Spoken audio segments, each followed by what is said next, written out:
जिज्ञासु मित्रों, बहुत बहुत अभिनंदन है आपका हमारे इस चैनल दिव्य सृजन स्पिरिचुअल में। और जिज्ञासुओं, आज फिर हम उपनिषदों के एक विषय को लेकर यहाँ आ गए हैं और विषय है सत्ता किसकी, आत्मा की या माया की। संभूति और असंभूति रहस्य क्या है, ईशावास्य उपनिषद से इस पर चर्चा होगी। तो इस विषय पर हम चर्चा करें, लेकिन जितने भी मित्र आज उपस्थित हैं, प्रदीप यादव जी, नीरज जी,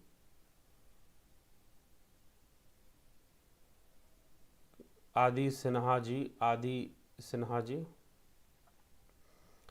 चलिए, प्रजापत रवि जी, अभिषेक कुमार जी, राजू पाल जी, सभी का बहुत अभिनंदन। महेश राम पिसदा जी, रंजीत सिंह जी, गोपाल शर्मा जी, रचना जी, जोंती दत्ता जी, योगेंद्र पंडित जी, देवरतन जी, आप सभी को बहुत बहुत अभिनंदन। तो जिज्ञासुओं, सत्ता किसकी है, आत्मा की सत्ता रहती है या माया की सत्ता रहती है।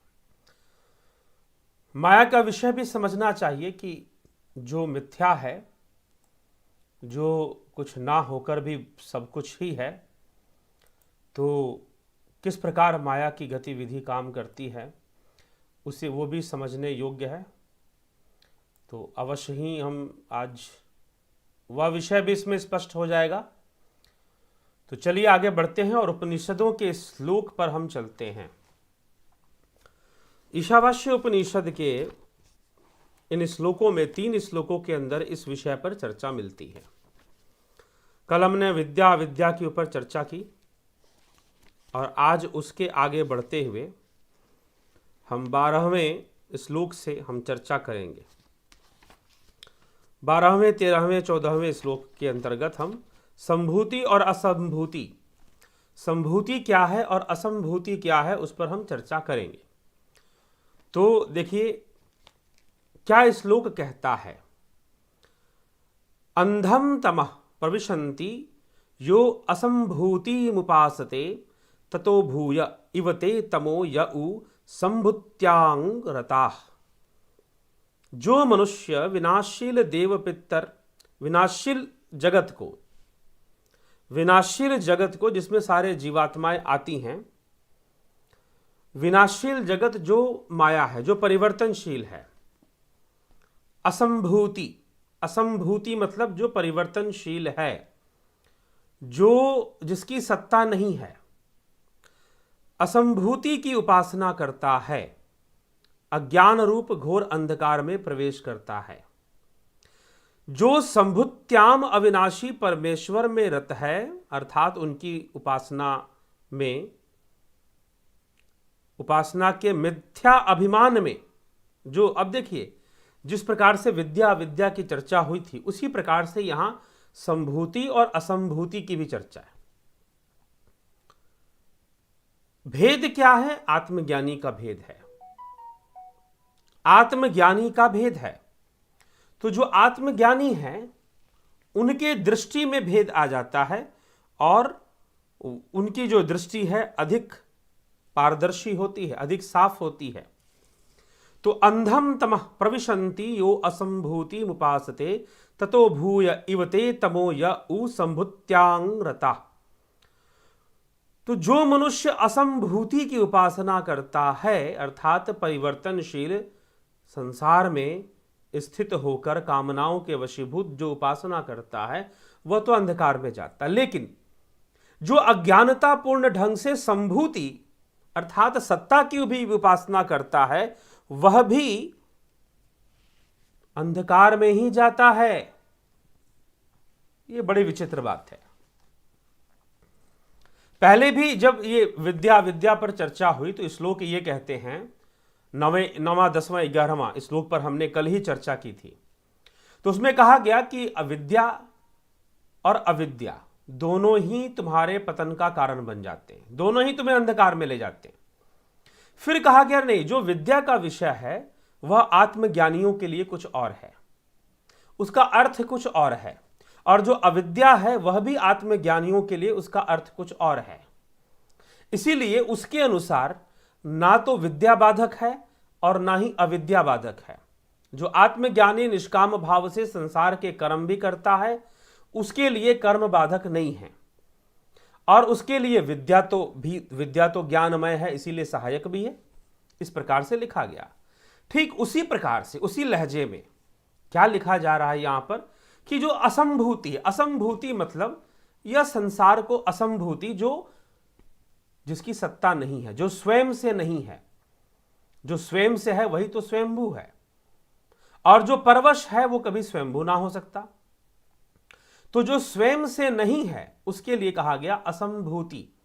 जो नित्य परिवर्तनशील है, विनाशशील है, वह असंभूति है। जो असंभूति की उपासना करते हैं वह भी विनाश को प्राप्त होते हैं, अंधकार को प्रवेश करते हैं, अंधकार में प्रवेश करते हैं। लेकिन साथ ही साथ जो संभूति की उपासना करते हैं, जो संभूति की उपासना करते हैं वह भी अंधकार में ही प्रवेश करते हैं। कितनी बड़ी विचित्र बात है। ऐसा क्यों कहा जा रहा है? ऐसा कहा क्यों जा रहा है? अब यहां पर प्रश्न उठता है कि ऐसा कहा क्यों जा रहा है। यही समझने का विषय है कि ऐसा क्यों कहा जा रहा है। तो संभूति और असंभूति क्या विषय है और किस विषय में ऐसी बात कही गई है? तो दो प्रकार के लोग हैं। मैंने ये चर्चा देखी इस चैनल पर, मैंने बहुत पहले भी की है। एक कहते हैं कि नहीं, साकार तो कुछ होता नहीं है, सब कुछ निराकार ही होता है, निराकार ही सत्य है, साकार तो मिथ्या है, असत्य है, साकार की उपासना नहीं करनी चाहिए, ईश्वर तो साकार हो ही नहीं सकता, निराकार ही हो सकता है। तो क्या तुमने निराकार का साक्षात्कार किया है? प्रश्न ये उठता है। क्या तुमने निराकार को जाना है? क्योंकि जब तुम निराकार निराकार कहते हो तो निराकार निराकार कहते हुए भी तुम साकार में ही हो, क्योंकि इस मन बुद्धि से निराकार संभव नहीं है। मन बुद्धि चित्त अहंकार से क्या संभव नहीं है? निराकार संभव नहीं है। निराकार तो ध्यान समाधि से, सुरत समाधि से ही संभव है। ऐसे निराकार संभव नहीं है। तो हमें यह विचार करना है, यह सोचना है कि आखिर कहा क्या जा रहा है, क्यों कहा जा रहा है कि असंभूति की उपासना करने वाले भी अंधकार में प्रवेश कर जाएंगे और संभूति की उपासना करने वाले भी अंधकार में प्रवेश कर जाएंगे। ऐसा क्यों है? ऐसा इसलिए क्योंकि आज भी देखिए आप समाज में ऐसे बहुत सारे लोग हैं जो मुख से बोलेंगे ईश्वर तो निराकार है, जैसे उनसे बड़ा कोई ज्ञानी ना हो। ईश्वर तो निराकार है, इस तरह से बोलेंगे कि जैसे वही सर्वश्रेष्ठ ज्ञानी वही, उन्हें सब समझ में आ गया है। तो मित्रों, यह कई बार हमने इस चैनल पर निराकार साकार के विज्ञान को समझाते हुए कहा है कि योग का प्रारंभ हमेशा साकार में होता है, निराकार में नहीं होता। भक्ति हमेशा साकार में होती है, निराकार में नहीं होती। निराकार तो तुम्हारा लक्ष्य है, निराकार तो तुम्हारा लक्ष्य है। और निराकार तक तुम कैसे पहुंचोगे? कैसे पहुंचोगे? साधना से, योग साधना से, निरंतर ध्यान का अभ्यास करते हुए, निरंतर ध्यान का अभ्यास करते हुए आप निराकार में प्रवेश करेंगे। समाधि की अवस्था में जब भावातीत हो जाएंगे, जब चिंतनातीत हो जाएंगे, जब चित्तवृत्ति का निरोध हो जाएगा, तब जाकर आप निराकार में प्रवेश कर पाएंगे। उसके पहले तो जो कुछ भी है सब का सब साकार ही है। ठीक? तो इसीलिए हमें यह मित्रों विचार कर कर ही इस विषय पर चलना चाहिए और समझना। इसीलिए कहा गया कि जो संभूति का विषय है, संभूति की उपासना है, वह भी अंधकार में प्रवेश कराती है और असंभूति तो अंधकार में प्रवेश कराती ही है। असंभूति तो अंधकार में प्रवेश कराती ही है। तो संभूति की उपासना और असंभूति की उपासना, तो हमें इस तथ्य को समझाने के लिए यहां पर यह वर्णन मिल रहा है। तो आइए आगे हम चलते हैं।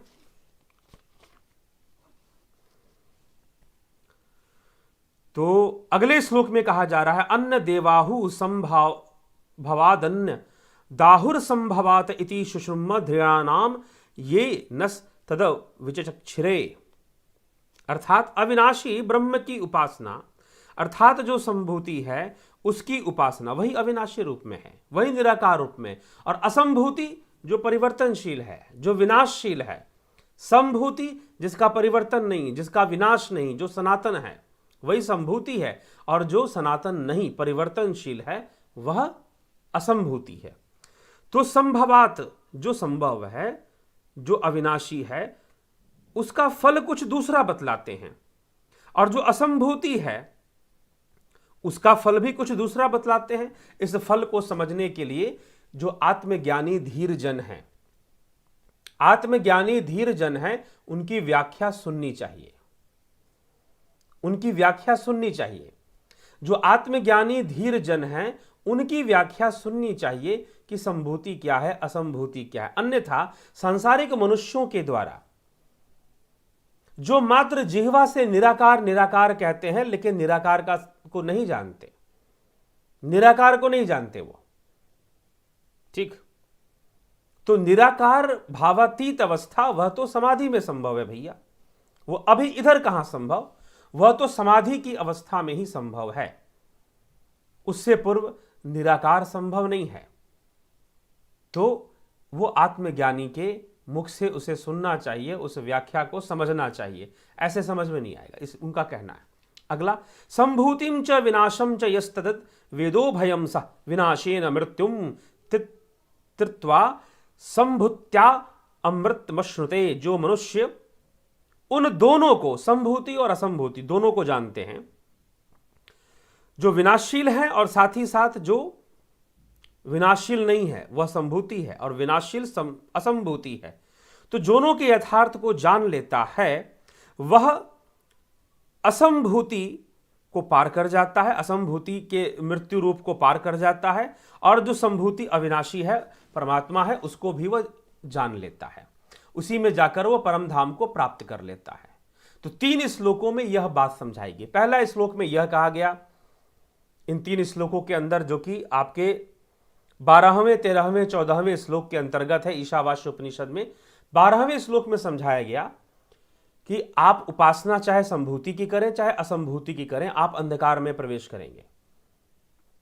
क्योंकि संसार में जो लोग हैं वो बातों को समझते कम है और झगड़ा ज्यादा करना चाहते। क्यों? क्योंकि सबको अपना झंडा ऊंचा करने की पड़ी रहती है, फलानी फलानी संस्था, और वो संस्था के नाम पर ही सब कुछ करना चाहते हैं। संस्था जो एक इंस्टीट्यूशनलिज्म है,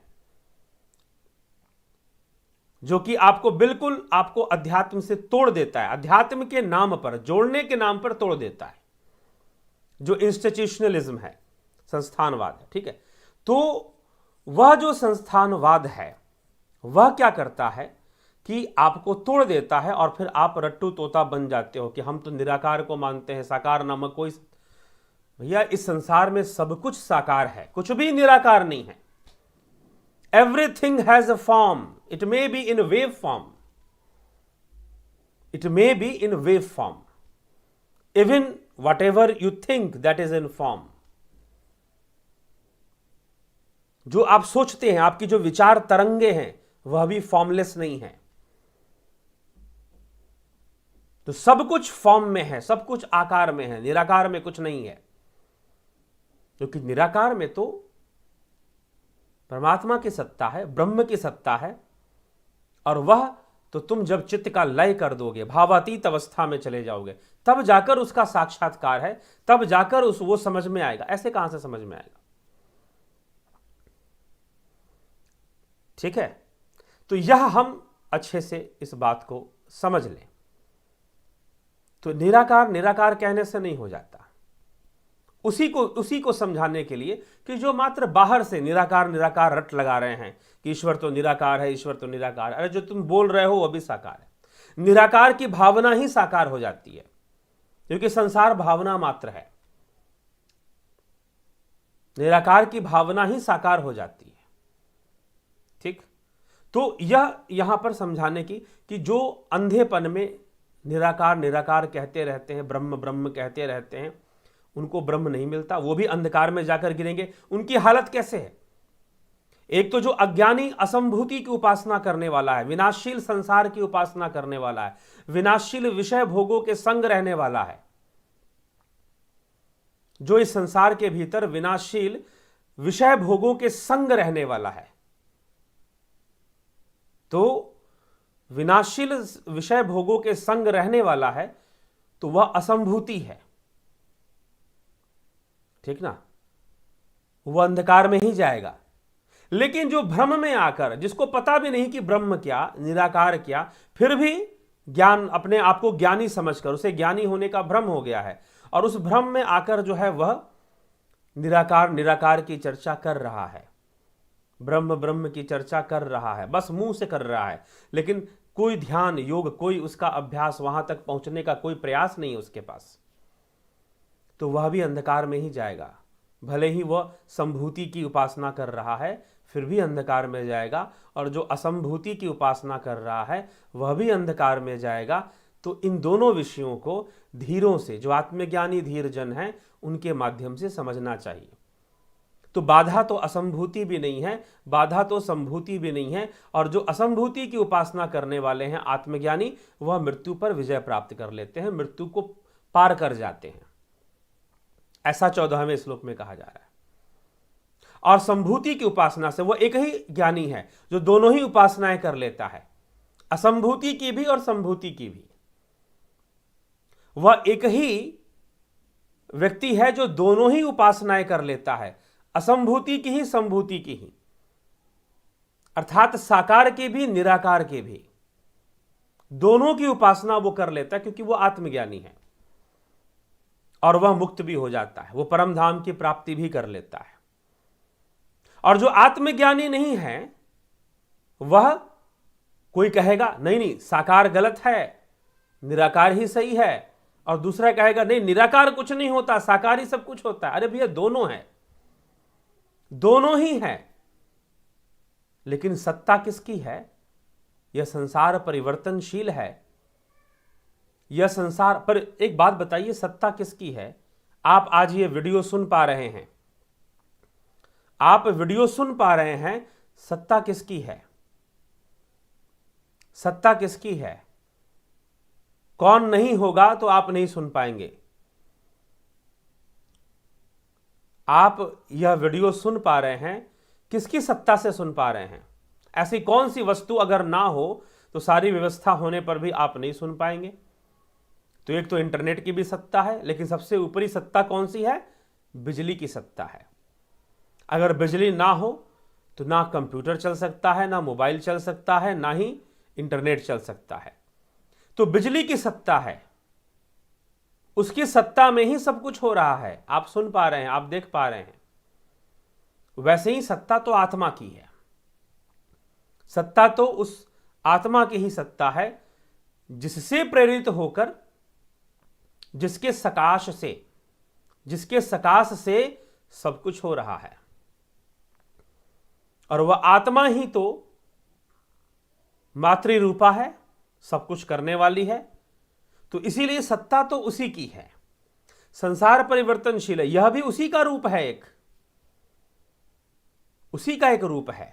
लेकिन यहां पर सत्ता कहते हुए संभूति मतलब जो सत्तावान है, असंभूति मतलब जिसकी सत्ता नहीं है। संभूति मतलब जो सत्तावान है, असंभूति जिसकी सत्ता नहीं है। तो यह संसार इसकी सत्ता नहीं है, माया की सत्ता नहीं है, इंद्रियों की सत्ता नहीं है। सत्ता तो आत्मा की है जो निर्विकल्प निराकार है।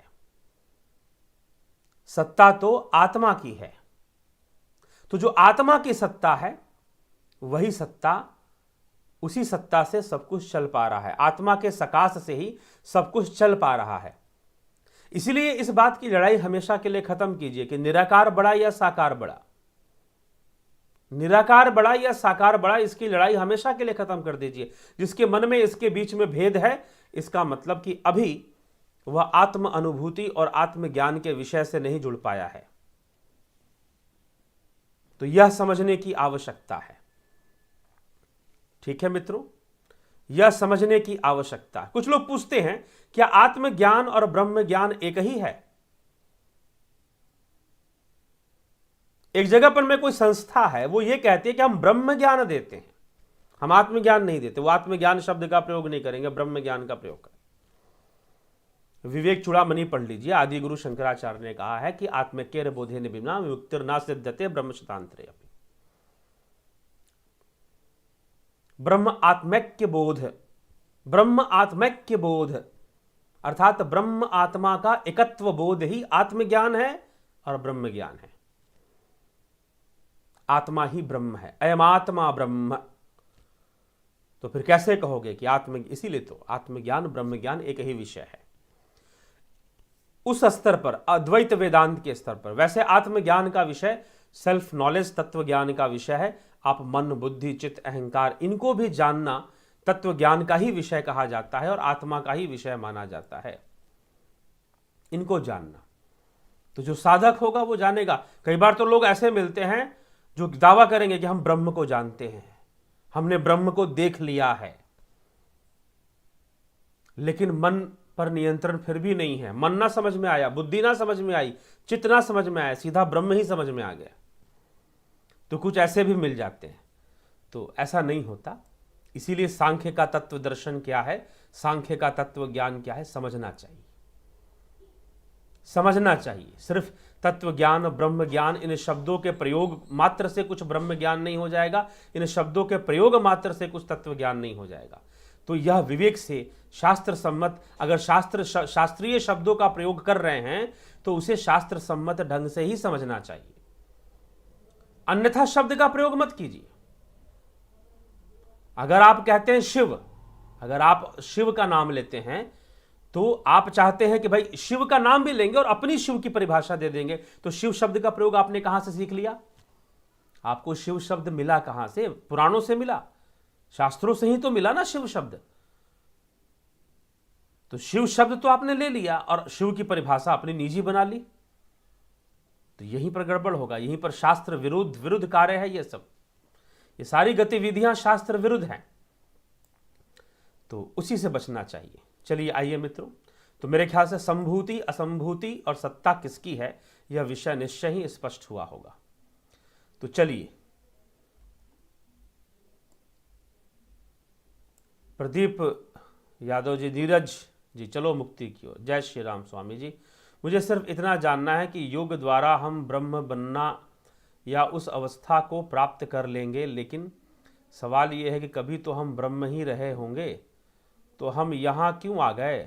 क्यों आ गए? अब वो ढूंढिए। आप जब उस ओर जाएंगे तो आपको इस प्रश्न का उत्तर मिल जाएगा कि आप यहाँ क्यों आ गए, कैसे आ गए।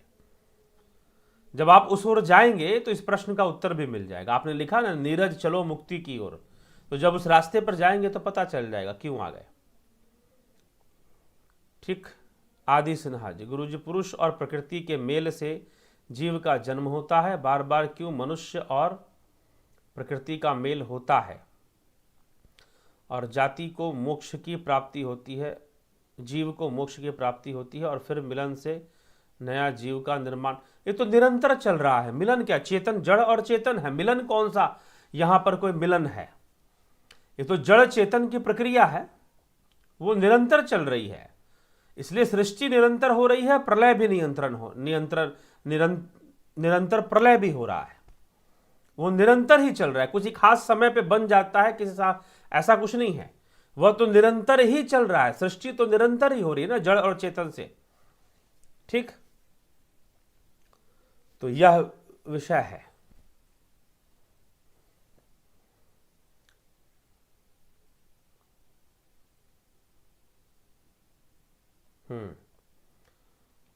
तो पुरुष की नजर से देखते हैं तो ना मोक्ष है और ना बंधन, ना जन्म है ना मरण। तो हमें ऐसा क्यों अनुभव होता है कि यह संसार है, प्रकृति का अस्तित्व, यह सब क्यों है? प्रकृति का अस्तित्व है, प्रकृति के 3 गुणों से सब कुछ बन रहा है। त्रिगुणी माया 3 गुणों के वशीभूत ही सब कुछ है। जो कुछ भी है 3 गुणों के वशीभूत है। ओम तत्सत जी।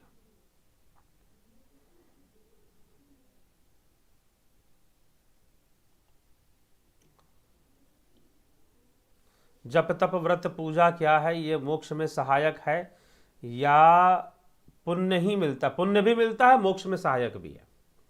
प्रारंभिक सीढ़ी है, प्रारंभिक सीढ़ी। चलिए जी आगे बढ़े। तरनजीत सिंह जी, गुरुजी निराकार को अगर मन बुद्धि से नहीं जाना जा सकता तो योग साधना से जो निराकार को जाना जाएगा वो कौन जानेगा, क्योंकि मन बुद्धि तो प्रारंभ में प्रतिबिंबित रूप में जाना जाता है, ठीक है, ध्यान की अवस्था में, एक ही भाव अवस्था में। उसके बाद जानने की स्थिति खत्म हो जाती है। समाधि में जानने की स्थिति नहीं रहती है, जानने की स्थिति समाधि में नहीं रहती है। और कैवल्य में जहां पर चित्त का संपूर्ण लय हो जाता है, वहां पर ना कोई ज्ञानी है, ना कोई अज्ञानी, ना कोई गुरु, ना कोई शिष्य, ना कोई भगवान, ना कोई भक्त। वहां यह द्वैत नहीं टिकता है, तो वहां ज्ञान नहीं टिकता। इसलिए ज्ञान स्वयं ही बंधन का परिचायक है, ठीक ना। ये तो पहले भी चर्चा इस पर कर चुके हैं कि जानने वाला बंधन का ही परिचायक है।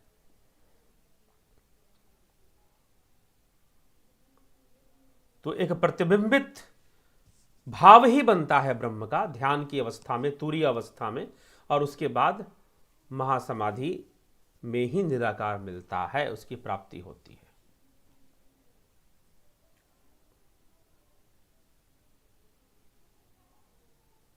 Is there a specific place where our Jivatma resides in our body? All is our all pervading. Does it has form? Please, yes, Jivatma has form, and it is all pervading in body. It also works out of body.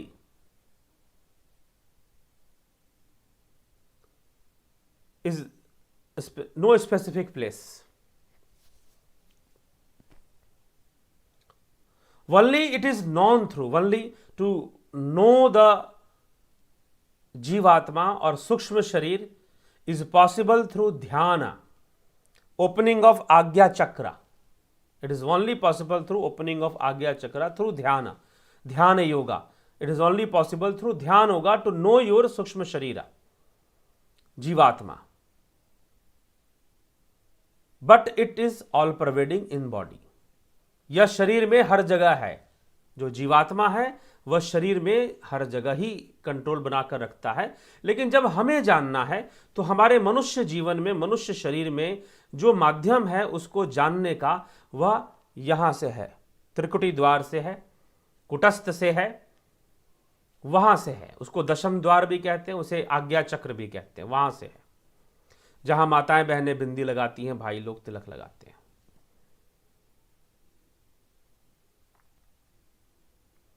Taranjit जी, निराकार ही निराकार को जानेगा। जी नहीं, जानेगा, लेकिन ध्यान की अवस्था में योगी जानेगा, ऐसी बात नहीं है, लेकिन उसकी प्राप्ति नहीं होगी। उसकी प्राप्ति समाधि से होगी।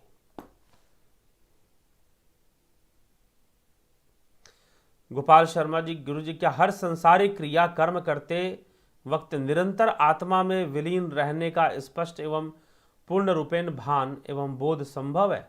जी हाँ, संभव है। यह तो ज्ञान का विषय है। देखिए, यह तो संभव ही है कि हम कर्तव्य की पालना जब करते हैं तो हमें पता है ना, अगर हमने ध्यान साधना अच्छे से की तो हमें पता है कि हाँ भाई, आत्मा की सत्ता तो है, प्रमाण हो जाता है। एक आत्मज्ञानी को तो अपनी अनुभूतियों से यह प्रमाणित हो जाता है कि आत्मा की सत्ता है। तो जब सत्ता है तो उसे निराकार, जो साकार सत्ता है, जो सांसारिक सत्ता है, मायिक सत्ता है, वह तो माया से है, तो वो उसे स्वयं ही मिथ्या जान पड़ता है। फिर इस माया से झगड़ भी नहीं सकते, लड़ भी नहीं सकते, क्योंकि झगड़ना लड़ना भी माया है अपने आप में। तो इसीलिए प्रारब्ध के वशीभूत कर्मों का सामना करना और कर्म करना, प्रारब्ध के वशीभूत कर्मों का सामना करना और कर्म करना, ऐसे करते हुए ही आत्मज्ञानी अपना जीवन व्यतीत करता है, अनासक्त भाव से, बिना आसक्त हुए।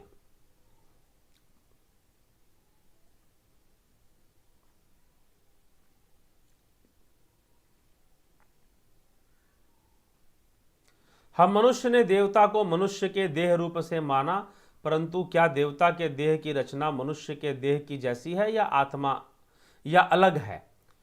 जी, यह हमने अपने मानवीकरण से अपनी भावनाओं को मजबूत करने के लिए माना, लेकिन देवता बिल्कुल वैसे ही हैं, तत्व रूप में वो वैसे नहीं हैं। लेकिन हमने भाव रूप में देवताओं को स्वीकार किया, इसलिए देवता भाव रूप हैं। भाव रूप में हमने देवताओं को स्वीकार किया, इसीलिए हमने उन्हें अपने रूप में ही माना जाना, और जिस भावना में हम उनको याचना करते हैं, उनको पूजते हैं, उसी भाव रूप में वह हमें दर्शन भी दे सकते हैं। ठीक, उनसे हम जुड़ भी सकते हैं। यह भाव का विषय है। जी, माया है बड़ी ठगनी, लेकिन योगी के लिए माया का कोई महत्व नहीं, लेकिन आजकल लोग अध्यात्म को नजरअंदाज करते हुए ज्यादा माया के पीछे पड़ गए हैं। इससे बचने के लिए ध्यान योग के अलावा और कोई है? जी नहीं, ध्यान योग वही एक ही रास्ता है भक्ति का, और ध्यान योग का वह कोई अलग अलग नहीं है, अभ्यास का विषय है। ठीक, और माया से बचना भी क्या है? माया अपने आप हल्की पड़ जाती है, वो बंधन नहीं करती, बांधती नहीं है। यह तो बहुत ज़्यादा भ्रम पैदा किया जाता है कि माया है, माया है, माया छोड़ो, माया छोड़ो।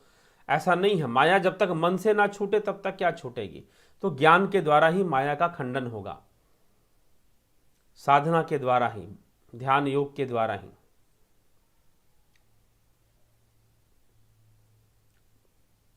ब्रह्म को जानने से क्या अनुभव होता है? भावातीत, भावनाओं से परे, बियॉन्ड थॉट्स।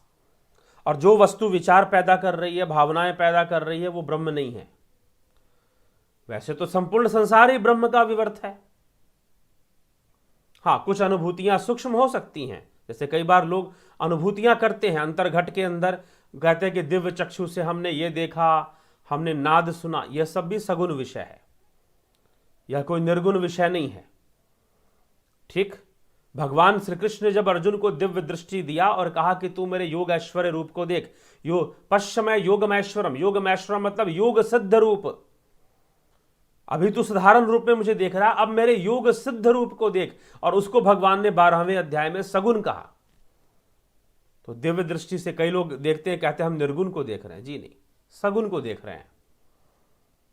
सगुण ही इंद्रियों के विषय में आएगा। तो ब्रह्म को जानने से भावातीत अवस्था आएगी। ब्रह्म को जानने से क्या अनुभव होता है? भावातीत। ठीक ना, भावनाओं से परे आप ऐसी अवस्था में चले जाएंगे, आपकी श्वास तक की प्रक्रिया स्थगित हो जाएगी, प्राकृतिक रूप से, जबरदस्ती नहीं, अपने आप स्थगित हो जाएगी। गुरु का अर्थ क्या होता है? गुरु जी, गु अंधेरा जानिए, रू कहिए प्रकाश, मेटे अज्ञानतम ज्ञान से गुरु नाम है तास। ठीक, जो अंधकार से प्रकाश की ओर ले जाए उसको गुरु कहते हैं। जो ज्ञान की ओर ले जाए, जो सत्य की ओर ले जाए, ठीक है, जो अमृतत्व की ओर ले जाए, उसे गुरु कहते हैं। ठीक है,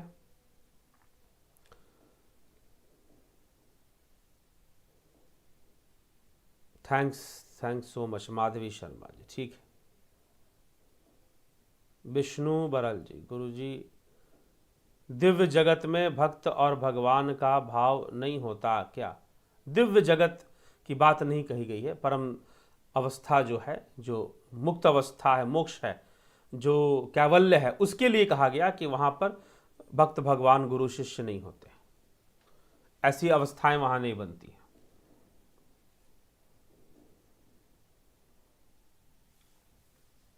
क्या सूक्ष्म शरीर एवं सूक्ष्म लोक दिख पाना तीसरा नेत्र खुलने का? जी हाँ, कह सकते हैं, तीसरा नेत्र खुलने का प्रमाण है। क्या समाधि में आत्म अनुभव होता है या साक्षात्कार अथवा दर्शन? समाधि में लय होता है, लय, सारी अनुभूतियों का लय, चाहे वो सूक्ष्म अनुभूति हो, अंतर्मुखी होकर अनुभूति की हो, चाहे बाहर इंद्रियों से अनुभूति की हो, जैसे भी की हो, उन सब का लय होता है समाधि में।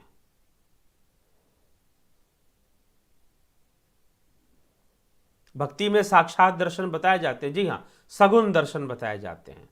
सगुण रूप से साक्षात दर्शन संभव है। रामकृष्ण की उपासना सही है कि हमें ब्रह्म को ही मानना चाहिए? उपासना कर सकते हैं उनके आदर्शों को धारण करने के लिए, आप उनकी कृपा को प्राप्त करने के लिए, उनसे प्रेरणा लेने के लिए निश्चय ही उपासना करने में कोई बुराई नहीं, करना ही चाहिए। ठीक, अभी तो ये विषय अभी लंबाचिया जी आप फिर से सुन लीजिए एक बार, इस पूरे विषय को स्पष्ट हो जाएगा। प्रारंभ हमेशा सगुण से ही होता है, तो उपासना सही है, सही गलत तो हो ही नहीं सकती। ठीक है, रामकृष्ण की उपासना सही है, गलत तो हो ही नहीं सकती ना, क्योंकि प्रारंभ ही वहीं से होना है। हाँ, अंत निराकार में है, अंत निराकार में है। इसलिए तो यहां पर कहा गया, श्री कृष्ण भगवान ने जो देव पूजा की बात की है वो किस संदर्भ में की? इसी संदर्भ में की है कि लोक संग्रह हेतु। और यहां इन 3 श्लोकों में, आज उपनिषद के जो 3 श्लोक पढ़े संभूति और असंभूति के ऊपर, उसमें यही बताया गया कि आत्मज्ञानी के लिए असंभूति भी बाधक नहीं है और संभूति से तो मुक्ति है ही। असंभूति से भी वो मृत्यु को पार कर जाते हैं। इसलिए ज्ञान दृष्टि से जब बात समझ में आती है तो यह प्रश्न ही नहीं बनता कि रामकृष्ण की उपासना सही है कि नहीं है, या हमें ब्रह्म को ही जानना चाहिए। जी हाँ, ब्रह्म को जानना ही चाहिए। बाकी रामकृष्ण की प्रेरणा, आप ब्रह्म के बारे में जानते कैसे हैं? कृष्ण की प्रेरणा से ही तो जान रहे हैं आप, श्रीमद् भगवद गीता के माध्यम से। ठीक है, तो उनकी प्रेरणा, उनकी उपासना। अब कृष्ण की उपासना क्या है? गीता के श्लोक पढ़िए आप, श्रीमद् भगवद गीता के श्लोक अध्ययन करें, उस पर चिंतन करें, उस पर मनन करें या उसका श्रवण करें, तो यह कृष्ण की उपासना है। अगर आप श्रीमद् भगवद गीता का सही से अध्ययन करते हैं, चिंतन करते हैं, उस पर मनन करते हैं, तो यह क्या है? यह कृष्ण की उपासना ही तो है। ठीक है, तो यह भी, इस पर भी विचार कर लेना चाहिए। तो उपासना करनी चाहिए, उसमें कोई बुराई नहीं है। प्रारंभ तो वहीं से होगा। अब ब्रह्म तो बहुत आगे का विषय है, ध्यान समाधि में आगे अभ्यास करते हुए, जैसे श्री कृष्ण भगवान अर्जुन से कह रहे हैं कि अभ्यास करते हुए आगे बढ़ना चाहिए, तो अभ्यास तो करना ही चाहिए और अभ्यास करते हुए आगे बढ़ना चाहिए। चलिए आगे चलते हैं। तो ये आपके प्रश्नों का उत्तर मित्रों, आज इस पर चर्चा हुई। और अभी और कुछ प्रश्न हम ले लेते हैं, थोड़ा सा। कुछ लोग प्रश्न जो करते रहते हैं, वीडियो देखते नहीं और सीधा प्रश्न करते हैं तो दिक्कत हो जाता है। ठीक है जी, तो प्रश्न है किसी का,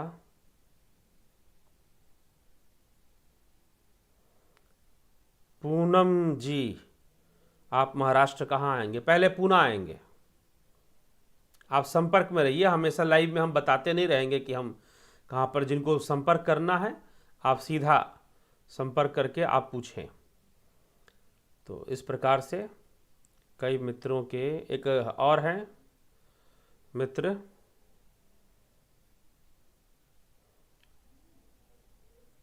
अब देखिए मैं नाम नहीं लूंगा, इन महानुभावों का मैं नाम नहीं लूंगा, क्योंकि थोड़ी नकारात्मक कह लीजिए, या कुछ एक होता है ना, टारगेटेड डिस्कशन है। ठीक है, तो आइए, लेकिन फिर भी इनके विषय को मैं ले लेता हूं। देखिए, हो सके तो मैं इनके चैट को शेयर भी कर दूं। अब वो क्या कहते हैं? प्रणाम महात्मा जी,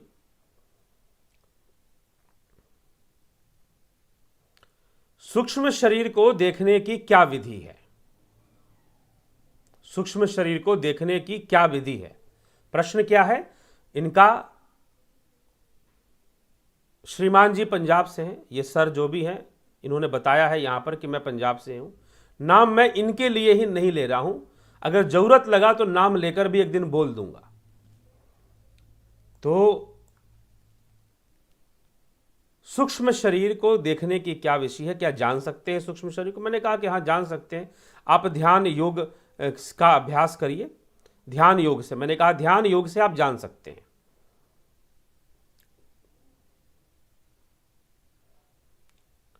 तो अब अगला कमेंट वो कर रहा है, मैंने बता दिया कि ध्यान योग से आप सूक्ष्म शरीर के बारे में। अगला कमेंट है उनका कि अब सूक्ष्म शरीर को देखने की अभ्यास विधि भी बता दो जी, हम कैसे और क्या करना है?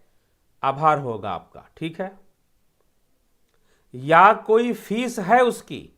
अब ये पूछ रहे हैं क्या उसकी कोई फीस है? खुद का प्रश्न क्या है, क्या उसकी कोई फीस है? तो यहां पर उत्तर दिया गया, ध्यान योग के कोर्सेस हैं, सन मेंबरशिप, जुपिटर मेंबरशिप, उनकी फीस है। अब क्या लिख रहे हैं? ओके सर, मैंने सोचा आप समाज सेवा कर रहे हैं, आप भी प्रोफेशनल ही हो। बड़ा दुख हुआ सर। मैंने उनको फिर अपना जवाब दे दिया कि आप वीडियो सुनिए, उसमें इस बात पर चर्चा की जा चुकी है। देखिए, एक व्यक्ति पूछता है कि आपकी फीस कितनी है, और फीस बता दो तो कहता है कि आप तो व्यवसाय कर रहे हैं। तो तूने फीस पूछा किस लिए भाई? फीस के बारे में पूछना ही नहीं चाहिए था ना फिर। मतलब कि आप पहले से निश्चित थे कि मैं फीस पूछूंगा, ये फीस कुछ बताएंगे तो उनको बोलूंगा अरे आप तो व्यवसाय कर रहे हैं। तो भैया जो व्यवसाय नहीं कर रहे हैं वहां जाओ, सीधी सी बात। जो व्यवसाय नहीं कर रहे हैं वहां जाओ। अब यही चीज होती है। अब कहानी सुनाने के लिए मेरे पास बहुत सारी कहानियां हैं, कथाएं बहुत सारी है, जिसमें मैं आपको बता दूं कि भाई ऐसे ऐसे लोगों ने जाना, ज्ञान प्राप्त किया, समझा और जाना। तो इसीलिए विचार करना चाहिए, विचार कर कर ही कोई बात कहनी चाहिए। पता चल जाता है कि आपका उद्देश्य क्या है। आप खुद ही अपने थोड़े थोड़े डायलॉग से क्लियर कर देते हैं कि आपका टारगेट कुछ बोलने का क्या है, पता चलता रहता है। आप ये समझ लीजिए। इसलिए कई लोग कई तरह के कमेंट करते हैं, और जो करते हैं उनको उस ढंग से उत्तर देने का प्रयास किया जाता है। तो इसलिए मित्रों, इस चक्कर में ना पड़े। यह जो मैं तो सोचा आप समाज सेवा, अरे भाई जब तुमको लग रहा था समाज सेवा कर रहे हैं तो समाज सेवा पे बात करनी चाहिए थी। खुद ही पूछते हो कि फीस क्या है, और फिर खुद ही लिख देते हो कि व्यवसाय कर रहे हैं। तो अगर तुम्हें पता था कि भाई फीस लगती है, तभी तो तुमने पूछा कि फीस क्या है। और मैं वीडियो सुनता हूं, सारे बोल रहे कि सारे वीडियो सुनता हूं, और आपको फीस नहीं पता है। डिस्क्रिप्शंस में फीस दिए गए हैं, आपको फिर इस वीडियोस में भी बताए जाते हैं कि क्या है, और वो इसलिए है फीस ताकि क्यों है। अब सुन लीजिए ध्यान से, पहले भी रिपीट बता चुके हैं और आज फिर से रिपीट कर रहे हैं, क्योंकि हम नहीं जानते कि आप कौन हैं। हम नहीं जानते कि आप कौन हैं, ठीक ना। इंटरनेट है ये कोई आमने सामने बैठे हुए हम लोग नहीं हैं कि यहां पर बैठकर जो है सारी बात जानी जाए। और फोन के माध्यम से हो चाहे जहां भी माध्यम से हो, वो पता कैसे चलेगा? वो पता कैसे चलेगा कि आप कौन हैं, क्या हैं, कितने गंभीर हैं, नहीं हैं? तो ध्यान योग कोई ऐसा विषय नहीं है कि भाई कोई खेल नहीं है कि चलो भाई यूट्यूब में लोग क्या करते हैं, वीडियो लगा दी और देखना शुरू कर दिया। कुछ देर देखा, किसी ने 5 मिनट देखा, किसी ने 10 मिनट देखा, छोड़ के चले गए। तो ध्यान योग के वीडियो के साथ कोई ऐसा करे, वो हम मजाक थोड़ी ना है भाई। हाँ, मजाक, इस मजाक समझ रखा आपने ध्यान योग का विषय।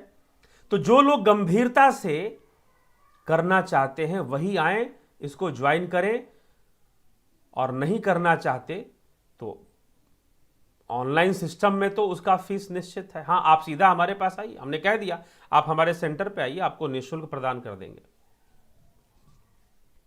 सेंटर पे आ जाओ, आप रहो, आमने सामने बैठो, मिलो, ठीक है। तो उसी से संभव हो सकता है, और कोई दूसरा संभव वाली बात नहीं। और दूसरी बात जिसको करना है ना, देखिए एक बार क्या हुआ कि ट्रेन से कुछ लोग यात्रा कर रहे थे, और ट्रेन में क्या था कि एक पानी बेचने वाला, गर्मी का मौसम, मई का महीना, जेठ का मास, और पानी बेचने वाला जो है वो बेच रहा था पानी बेच रहा था। वो कह रहा था कि भाई पानी पी लो, पानी पी लो, 1 रुपए का 1 गिलास, 1 रुपए का 1 गिलास पिला रहा था वो पानी। अब इतने में एक आदमी मिला कि भैया 1 रुपए का पानी, कितने का पानी पिलाओगे? उसने कहा कि हाँ जी पिलाएंगे। कितने का पिलाओगे? 1 रुपए का 1 गिलास पिलाएंगे। अच्छा 1 रुपए का तो महंगा है यार, मुझे 50 पैसे में पिला दो, मैं गरीब आदमी हूं, मुझे 50 पैसे में पिला दो। नहीं जी, मैं 1 रुपए में ही पिला पाऊंगा। बेचारा जो पानी बेच रहा है वो खुद भी तो गरीब है। मैं पानी बेच रहा हूं, और वो पता कि नहीं 50 पैसे में नहीं, 1 रुपए में। तो उसने कहा कि नहीं 50 पैसे में पिलाओगे तो पीऊंगा। बोलेगा ठीक है, मैं चला, वो चल दिया। अगर पानी नहीं पिलाओगे, उसने रोका उसे कि पानी पिला दो मुझे, कहां जा रहे हो? तो उसने कहा कि नहीं, तुम 50 रुपए भी दे दोगे तो तुम्हें पानी नहीं पिलाऊंगा, तुम्हें प्यास नहीं है, तुम्हें प्यास नहीं है। अगर तुम्हें प्यास होता तो तुम पानी पी चुके होते अब तक। ये है वो है, ऐसा वो है, तुम ये सब चक्कर में ना पड़ते, तुम अब तक पानी पी चुके होते। तो तुमने बात ही कुछ इस ढंग से शुरू कर दी, पहले ही पूछ रहे हो कि फीस क्या है, और फिर फीस बता दो तो कहते हो व्यवसाय है। तो लक्ष्य ही कुछ और है। तो जब लक्ष्य ही कुछ और है तो उसके लिए कुछ किया नहीं जा सकता है।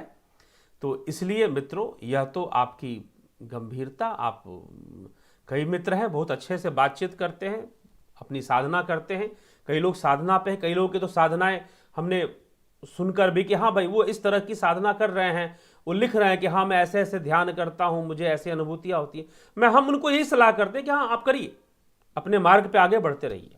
कई लोगों ने, इसमें से पहले भी एक व्यक्ति थे, उनको मैंने कहा था कि आप करिए, आपको जो चर्चा मुझसे करनी हो करिए।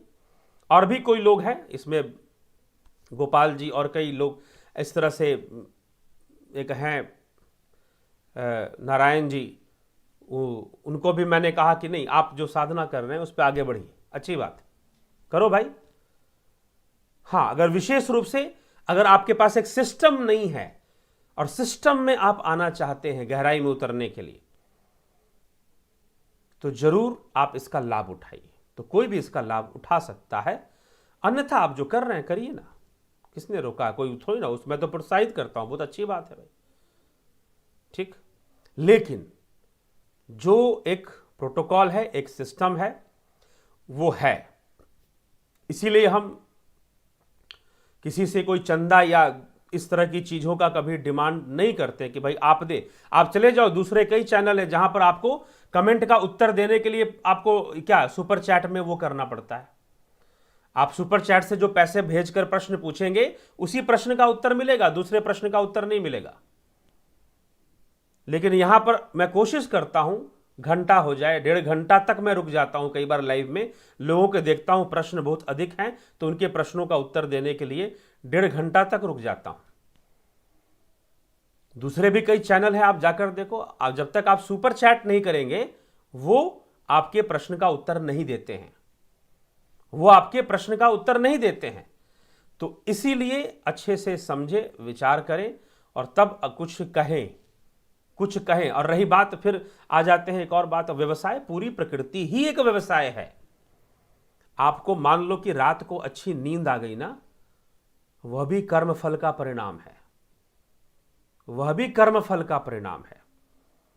इसीलिए पारदर्शिता में विश्वास करो। समाज सेवा के चक्कर में पूरे देश का बेड़ा गर्क हो रखा है। पारदर्शिता में विश्वास कीजिए। जो विदेशी फंडिंग पर देश को बर्बाद करने में लगे हैं उनको छोड़ दीजिए।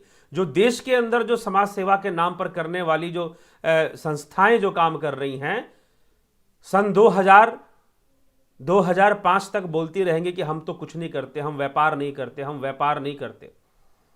2010, 12, 13, 14 आते आते पता नहीं क्या क्या व्यापार शुरू हो गया। मैं खुद ऐसी संस्थाओं में जो फ्री में ज्ञान देती हैं, हम फ्री में ब्रह्म ज्ञान, फ्री में वो देख लिया भैया तुम्हारा पाखंड और तुम्हारा ब्रह्म ज्ञान, ठीक। तो इसीलिए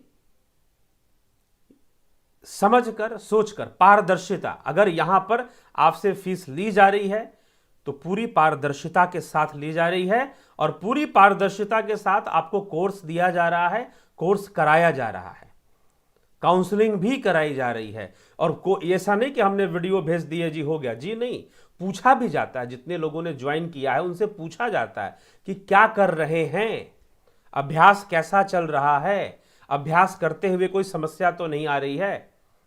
साथ में ये काउंसलिंग भी चलती रहती है। कोर्स जिन लोगों ने ज्वाइन किया वो बेहतर तरीके से जानते हैं यहां पर। तो बी क्लियर, पारदर्शिता सबसे ज्यादा जरूरी चीज है। नहीं तो फ्री में, सेवा में लूटने वाले बहुत लोग हैं, पीछे से सब लूटते रहते हैं, ठीक। तो उनसे बच जाइए तो बेहतर है।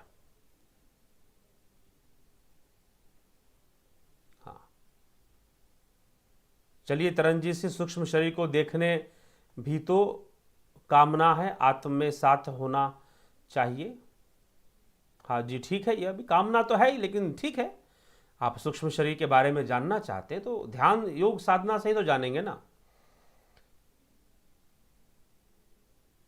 नहीं तो आपको कहीं से कुछ पता चलता है तो वहां से जानिए।